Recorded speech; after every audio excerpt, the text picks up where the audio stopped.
So how do you build the perfect epoxy table the first time?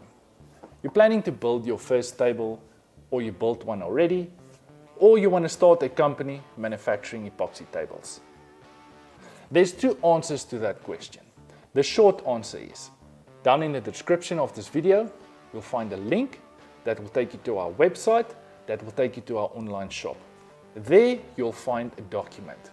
This document I compiled over a period of 8 months, is 41 pages long, and it's going into intense detail on how we as an epoxy table company manufacturer build all our tables. It's all our methods, our techniques, everything you need to know in this document you'll find in this link in the description. The long answer to that question is, how do you build the perfect epoxy table the first time? Step 1, moisture content. You need to make sure that the moisture content in your wooden slab is sitting at the right percentage. The moisture content in your slab needs to sit between 8 and 12%, not more, not less. If it's going to be more than 12%, it means there's too much water inside your slab. Now, what's going to happen if you're going to use a slab that the moisture percentage is more than 12%? Now, if wood is going to dry over time, wood shrinks. Now, your table is either going to delaminate from the epoxy, your table is going to crack, it can warp. There's so much things that can go wrong if you're not using the right percentage wood for your specific table. Step 2, removing all the bark and softwood from your slab. You need to make sure you remove all the bark and softwood from your slab, because you don't want your epoxy to stick to a material that is not fastened to your slab. Now, think logic. When you see a tree and a bark, you go up to the tree, you can remove the bark with your hand. You don't want your epoxy to stick to the bark. Make sure you use a wire steel brush, and any steel brush with a baby grinder, and you can remove all the bark and softwood from your slab. Step 3, designing your table. This step is what's going to make you stand out above any other person or company that's building and designing tables. This is where you need to spend time picking the correct slab to build the perfect table. This is what's going to make you stand out and be different from any other person or company building tables. Step 4, building your mold. Now, there's two ways you can build a mold. The way we build all our molds is using a white melamine sheet, and we apply wax release mold agent inside the mold of our table. So the other way is you can either use MDF superwood and use tuck tape, but tuck tape isn't something we've got available in our country. So we just go with the way we know on building tables, and that's using a white melamine sheet and applying wax release mold agent on the inside. And always remember, a massive tip is to always make sure you build your table slightly bigger in length and width. And the sides of your mold, you also need to make sure is slightly bigger than your slab, because when you're going to pour, the epoxy can't overflow onto your floor or whatever the case may be. Step 5, insert the slab into your mold. Now, when you're going to insert the slab into your mold, make sure you don't pull the slab on the surface you just applied the wax release mold agent. And also make sure that when your slab is sitting inside your mold, you use cross braces and clamps to fasten your workpiece down to make sure once you're going to pour the epoxy, the wood is not going to move at all. Step 6, epoxy. Now, there's two types of epoxy: deep casting epoxy and multi-layered epoxy. Now, it depends on what you have available and your budget. Now, for we as a company, we like using multi-layer epoxies. It just means that we pour our epoxy in layers and we don't pour everything at one shot. Now, there's a reason for this. Deep casting epoxy is super expensive, that's why we use the multi-layer epoxy. Step 7, epoxy, colors and pigments.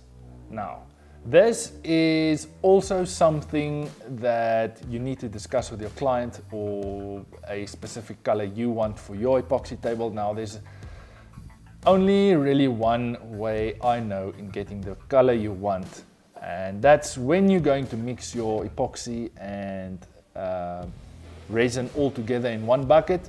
You take a transparent see-through cup, scoop some of the epoxy out in your bucket to about the same thickness you're planning to pour your table, and that's going to give you a very good idea of how your end color will look on your table. Step 8, pouring the epoxy. Now there's nothing really special about this step. You can pour any way you want. The reason why we pour at a slow pace is to prevent too much bubbles from being inside your epoxy. Now I know there's thousands of different brands of epoxys on the market, and some epoxies are more liquidy than other epoxies. Now our epoxy we have available in our country is not that liquidy as the epoxies you get from overseas, meaning that our epoxy is a little bit more thicker and much more air bubbles can be trapped inside the epoxy. That's why we pour at a very slow pace. Step 9, removing bubbles. Now, there's a few ways you can do this. You can either start off before you're going to pour your epoxy. You can have a combustion chamber that will remove basically all the bubbles from your batch epoxy you just mixed. Now for us as a epoxy company manufacturer, we don't use combustion chambers at this stage. We will most probably invest in this at a later stage, but the way we use it is we make sure our epoxy is sitting at around about 22 to 27 degrees before we start pouring. Now that's going to help most of the air bubbles to rise up, and you can just pop them with a gas flame gun or heat gun. Now we haven't really used heat guns before, so I can't really answer too much on that specific topic, but we use an open flame, and when you use an open flame to remove most of the bubbles on your epoxy, you need to make sure that your flame is always moving and don't apply too much heat at one section of your table. And we will typically, when we pour a table, we will come with a gas flame gun. When we are done with that section, we will wait around about 10 to 20 minutes, then we will come back and use the gas flame gun again over the same spots, and you will see most of the air bubbles will be released once you put the flame on the epoxy. Step 10, sanding between epoxy layers. What does this mean? Now this specific step does not apply for deep casting epoxy. It applies for epoxies that you cast in multiple layers. Now we will typically, if we're going to do 5 pours on a table, we will pour our first layer, pour our second layer, then we will sand, then we will pour our third layer, our fourth layer, then we will sand, then we will do our last layer. Now, why do we sand between layers? It's just going to help the epoxy bond better to the layers you just casted. Now, this isn't really been proven, but we do this anyway. Now you'll think you'll see the sanding marks between all the layers. You don't. Once you pour that epoxy, you will not see the sanding layers or marks or scratches you just made by sanding in between all the layers. Step 11, curing time. Now this is something you need to source from the epoxy supplier you're buying your epoxy from. But for us, we need to wait around about 3 to 5 days for our epoxy to cure once we can remove our table from our mold. Step 12, removing your table from your mold. So once your epoxy table is cured fully according to your supplier's recommendation on how long you need to leave your epoxy before you can start working with it, you need to remove your table from your mold. Now, the wax release mold agent you just used, you will see that your epoxy table will come off easily from the white melamine sheet you just used. Now, the only tip I can give you in this step is don't use steel hammers to remove the side panels of your epoxy table. Use a rubber or wooden mallet to remove the white melamine side walls of your mold. It's going to make sure that you're not hitting the epoxy or the wood, and that can damage or scratch or break the epoxy if you're going to use a steel hammer. Step 13, flattening your slab. Now, there's 2 methods you can do this. You can either use a router sled, which you will be manually flattening your slab, which will leave your shop super dirty, full of dust. It's going to take a ton of time. If you don't have another choice, use a manual router sled, or in our case, right at the beginning of our journey, we also flattened all our slabs on a router sled, but then we moved to the other method, and that's by a CNC machine. Now we don't have our own CNC machine, but we've got a supplier that's flattening all our slabs for us. Step 14, closing all the cracks and holes on your rivet table. Now you will see, once you flatten your slab and you've got it back in your shop, you will see there's a lot of cracks and holes that needs to be filled. Now, we used right at the beginning, we will typically fill those cracks with the same color epoxy we used on our project. Now, that resulted in that specific mark, crack or hole we filled left a stain on the wood where we filled that small little crack. Then we moved to clear epoxy. It made the situation better, but at some stages you will find that you will still see the wood that's stained. Now, the new method we are using is we will typically come and do a very thin layer of epoxy over the complete surface of our table. Now, once you're done with a thin layer, you will see that some of the holes and cracks still needs to be filled. That's the time when you need to fill those cracks and holes. Now, once that's dry, then you can come off and sand it. It basically means that you are not only staining that small little crack and hole, it basically means that you stain the whole table. Step 15, sanding your table. Now, we typically start sanding our table with our FESTOOL ROTEX machine on a 80 grit sandpaper. We used to use a belt sander right at the beginning, but we found that belt sanders are removing too much materials at once when you are not focusing on sanding your table. This resulted in, once you deliver your table and you're done with your oil and stuff, there's certain parts on your epoxy that you will see it's wavy. Now, your client will never pick this up, but we as a epoxy table company manufacturer pick this up. That's why we don't use the belt sanders anymore. We are using the FESTOOL ROTEX machine. Now, what makes the ROTEX special is it's got two different settings. It's got your normal orbital sander setting, then it's got a ROTEX setting. Now, the ROTEX setting is a very aggressive type of sanding, but it's not as aggressive as a belt sander. So we will typically start sanding our table off with the ROTEX machine on an 80 grit sandpaper. Step 16, continue sanding. Now, let's talk about sanders.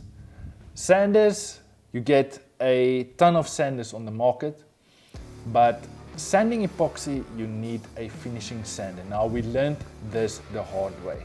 If you're going to use a normal orbital sander and you use a epoxy color that's a solid type of color, you will not have a problem. But if you're going to use a smoky semi see-through finish or a high gloss see-through finish, you will definitely pick up problems. Finishing sanders are specifically built for finishing. Normal orbital sanders is built for sanding wood up to whatever grit, but it's built for wood. Now, finishing sanders is critical. You will find that if you're going to use normal orbital sanders on your epoxy, you will have swirl marks, and you will forever and ever have swirl marks on your projects, and you will not take it away. That's why we've spoken to so many different suppliers overseas, and the finishing sander we use is a FESTOOL ETS 5.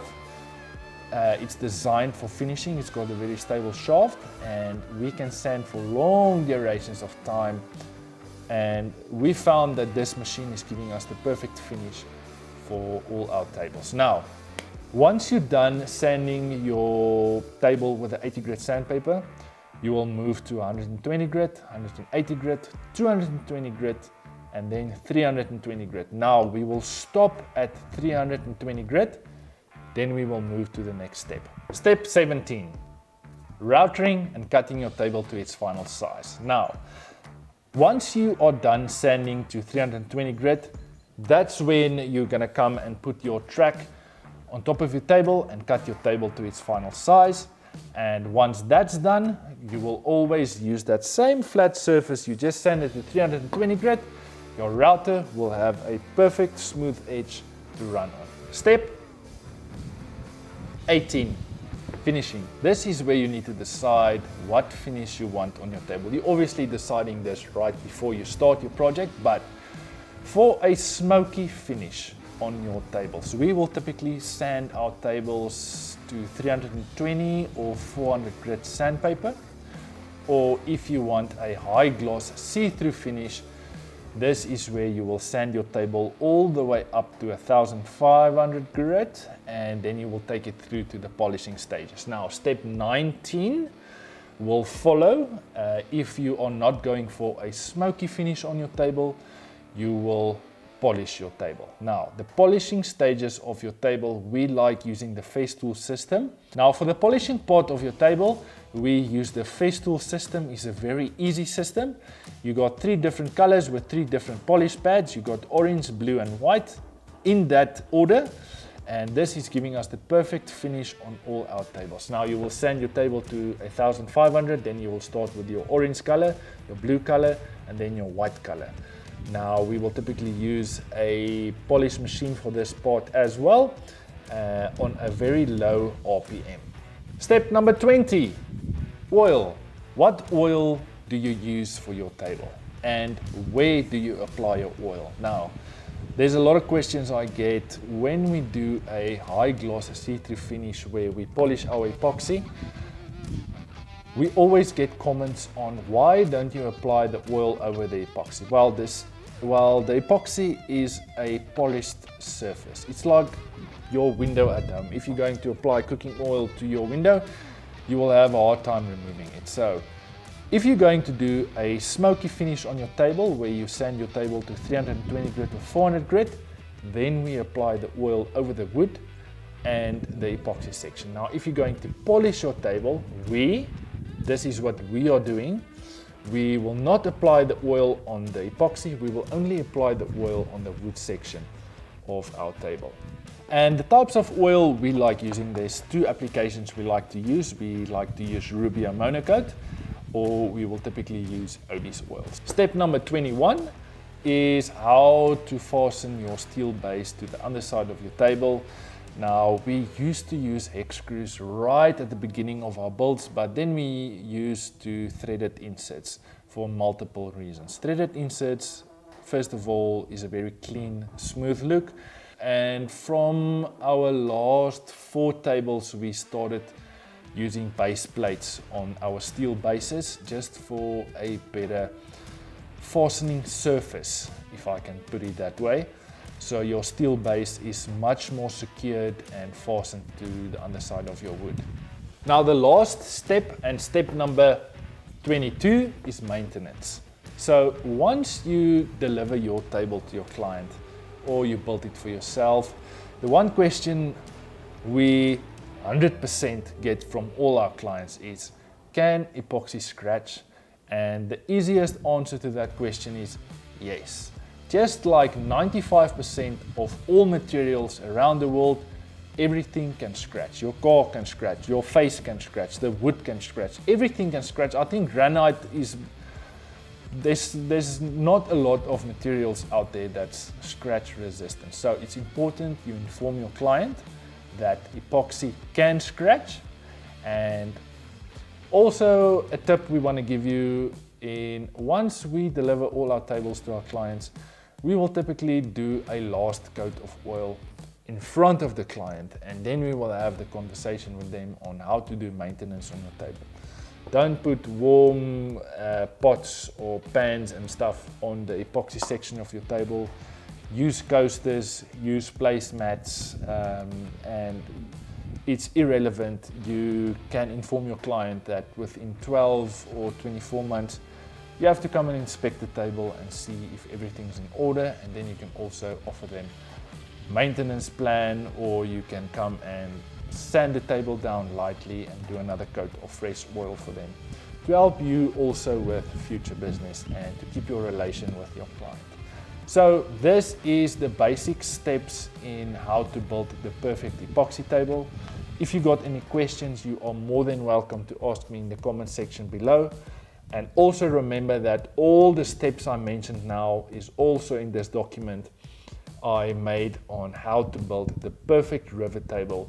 And if you guys don't mind, please help support the channel by liking this video, subscribing to our channel, and if you really want to, hit the ring bell button so you don't miss out on any future content or videos I'm posting. Now, I honestly hope that this video is going to help you to build the perfect table. Thanks guys, I'll see you next week with another super cool video. Cheers.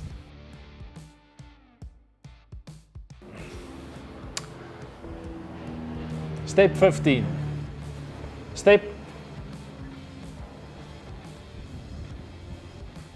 15. And your wooden slab, so you need to make sure you remove this. Step 2. A question we get a lot from our supporters and our fans out there is, why do you need to remove the softwood